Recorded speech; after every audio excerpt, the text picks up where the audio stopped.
Welcome to my channel Bharati's কিচেন। আমি আজকে পেঁপে দিয়ে একটা রেসিপি বানাবো। দেখো আমি এর সঙ্গে কি কি নিচ্ছি। এখানে আমি পেঁপেটা কুড়িয়ে নিয়েছি, এটা ধোয়া। একটা আলু কুড়িয়ে নিয়েছি, এটাও ধোয়া। আমি এখানে নিরামিষ রেসিপি বানাবো। আমি পেঁয়াজ নিয়েছি দুটো, কুড়িয়ে নিয়েছি। আদাটাও কুড়িয়ে নেওয়া।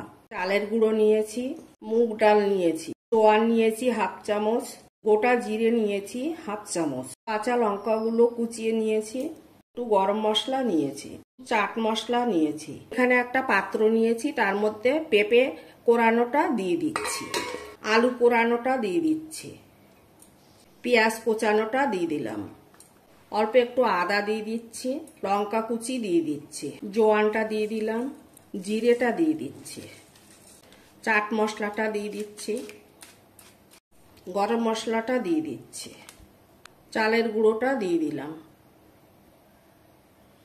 এখানে আমি ফ্রাই প্যানটা বসিয়ে দিয়েছি, এর মধ্যে আমি 5টা এলাচ দিয়ে দিচ্ছি মুগ ডালটা। এটা আমি ভেজে মিক্সিতে গুঁড়ো করে নেব। আমি ডালটা ভেজে নিচ্ছি। ডালটা আমার ধোয়া ছিল, যার ফলে একটু লেগে লেগে যাচ্ছে, একটু বাদে ঠিক হয়ে যাবে। দেখো ডালটা ফুটতে শুরু করেছে, আমি এরকম অবস্থায় নামিয়ে দেব।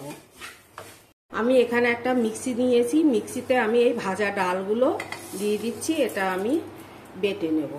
আমি এই মিশ্রণের মধ্যে লবণটা দিয়ে দিচ্ছি, হলুদটা দিয়ে দিচ্ছি, লঙ্কা গুঁড়োটা দিয়ে দিচ্ছি।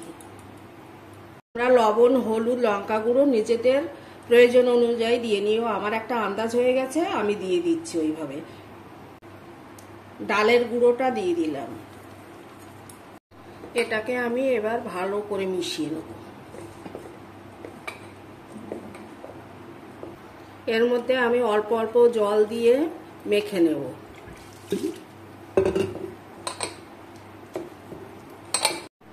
মাখানোর পরে দেখো আমার ব্যাটারটা ঠিক এরকম হয়েছে। এবার আমি এগুলোকে ভেজে ফেলবো। ফ্রাই প্যানটা বসিয়ে দিয়েছি, গরম হয়ে গেছে। আমি সাদা তেল দিচ্ছি, সাদা তেলেই আমি ভাজবো। তেলটা আমার হয়ে গেছে, আমি দিয়ে দিচ্ছি।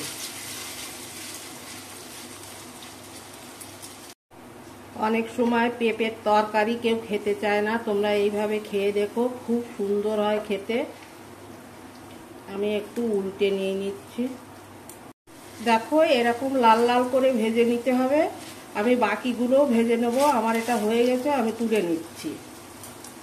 তৈরি হয়ে গেল আমার পেঁপের চপ। খুব সুন্দর হয়েছে, গন্ধটাও দারুণ বেরিয়েছে। তোমরা বাড়িতে করে খেয়ে দেখো কত সুন্দর হয়।